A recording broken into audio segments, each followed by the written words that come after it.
Thank you, Ceann Comhairle. Minister, can I turn to the issue of EU supports?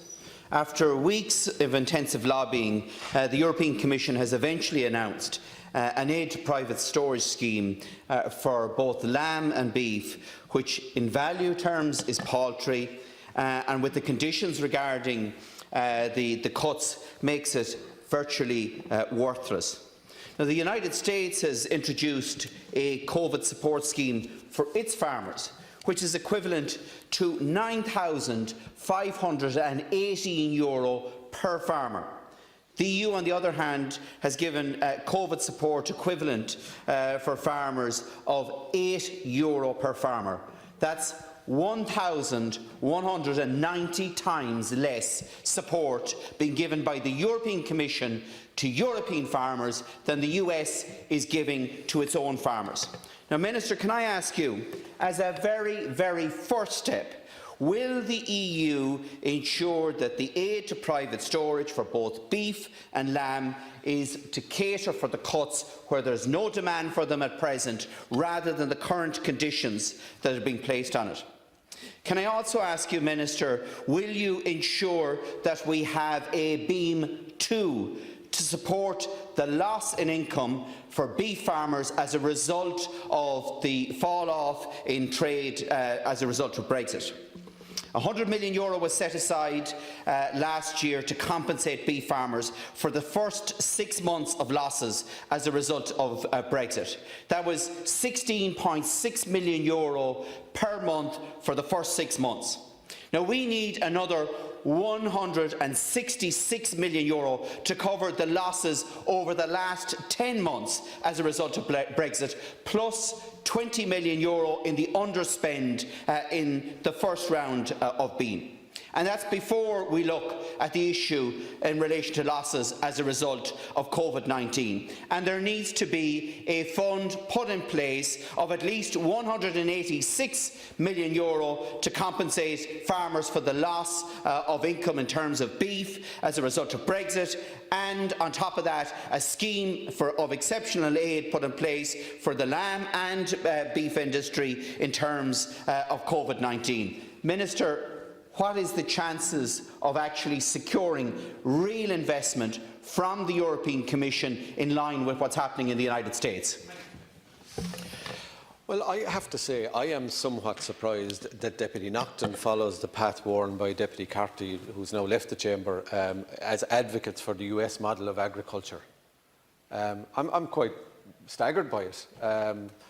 US farmers are dumping milk. US farmers have seen their beef plants close.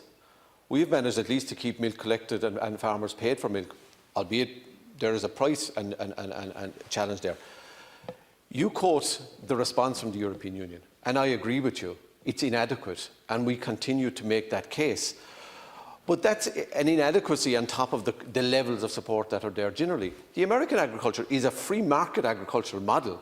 It's a free market agricultural model with no supports to family farms. It's an industrial model of agriculture which we should avoid like the plague. And I am really surprised, Deputy Naughten, that you followed the example of Sinn Féin in advocating a Trump-style agriculture in Ireland or across the European Union. We will continue to work in the European Union with colleagues to try and deliver the best possible deal. And whether that's a Beam 2, we are looking for exceptional aid measures for the livestock sector generally, because we foresee very difficult challenges ahead for them. And we have moved from a situation where the response was relaxation of state aid rules and off you go and fix it yourself, to a situation now where they have shifted ground. And we hope they will shift ground more. But if they don't, we're aware of what our obligations may be domestically.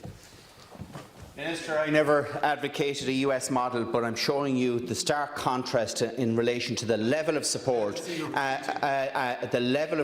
that is being provided in the US compared to the level of support that is being provided to European farmers. Many colleagues in here have highlighted the disparaging income support level that's been given of €8 per farmer within the European Union. And when we're on the issue of the European model of agriculture, I listened intently to the response that you gave earlier on to Deputy Carty regarding beef imports to Ireland from other EU states. And can you explain to me, Minister, why beef processors in this country would be importing beef for reprocessing in this country when we export 600,000 tonnes of beef out of this country, and which Irish finishers at the moment are losing between €200 and €250 a head on at present? Can I ask you, Minister, and reiterate a question that was asked by my colleague earlier on, Deputy Lowry, of the Taoiseach, and that was to bring forward direct payments from October to July. Now, the Taoiseach said, and I quote him, he said that he thinks it's a good idea and that he has already spoken with you about the possibility of that. Will you give the House here a response to the request from the Taoiseach in relation to that?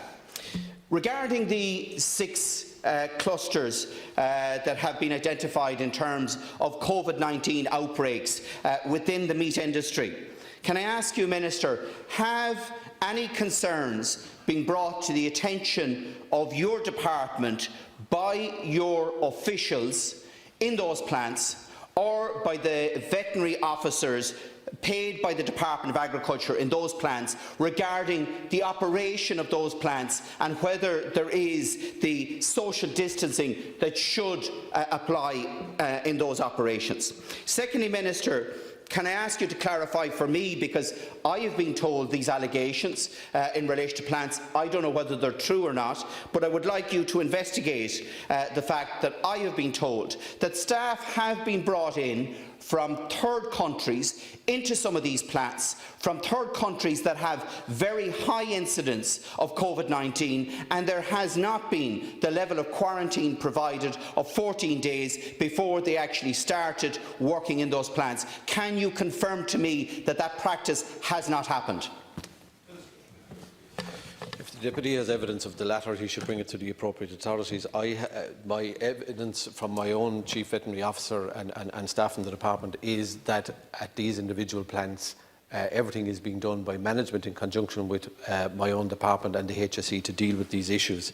On the issue of bringing forward payments, yes, we've had discussions with the Taoiseach on these matters, but as it currently stands, the EU regulations do not permit the bringing forward of payments earlier than the 16th of October. That may change. With regard to imports, I mean, I know there's a populist element to this to say that, you know, we shouldn't bring in any beef, and in an ideal world we wouldn't. In an ideal world we'd eat all our own beef and we'd send our own beef to everywhere else to eat. But the National Farmers Union in the UK is kicking up about Irish beef on UK supermarket shelves. We export 90% of what we produce. We would be the biggest losers if there is a renationalisation. You're calling for effectively a nationalisation of the Irish market, which is Irish market for Irish beef. No, please. Irish market for Irish beef. I would love that to be the case and to be able to sell our beef everywhere else without any consequences. We need to be the most vigilant about renationalisation because we are very dependent on exports. It is, you know, it's not something that I welcome, but I'm certainly not going to jump on a populist bandwagon because our primary interest is in making sure that the European market works for us, that we have access to those markets. And if there was a kind of you know, the Irish market for the Irish beef, we'd be having beef for breakfast, dinner and supper, and we wouldn't eat all the beef we have. We need to make sure that we maintain access to the UK market, to the French market and every other market within the European Union. That's the most important thing for the beef farmers that we represent in the country. Minister, I note that you didn't answer my question in relation to the beef imports, and that's the point I'm making. I understand very well. I understand very well the broader issue, but as you know, the United Kingdom isn't a net exporter of beef. We are a net exporter of beef. We export 9 out of 10 animals, and yet we're importing beef here. And it's a very simple question. What's the justification for it? Because I don't believe there is. And just if I can ask you, Minister, in terms of the lack of equitable support from the European Commission, which you yourself have acknowledged and which I've identified the weakness in terms of it, can you redouble efforts at a very minimum to ensure that those regulations that restrict the payment of EU supports until October could be amended this year to ensure that we can get income support much earlier in the year to farmers, and that we get an additional tranche of funding in terms of the income losses as a result of COVID-19 and as a result of Brexit?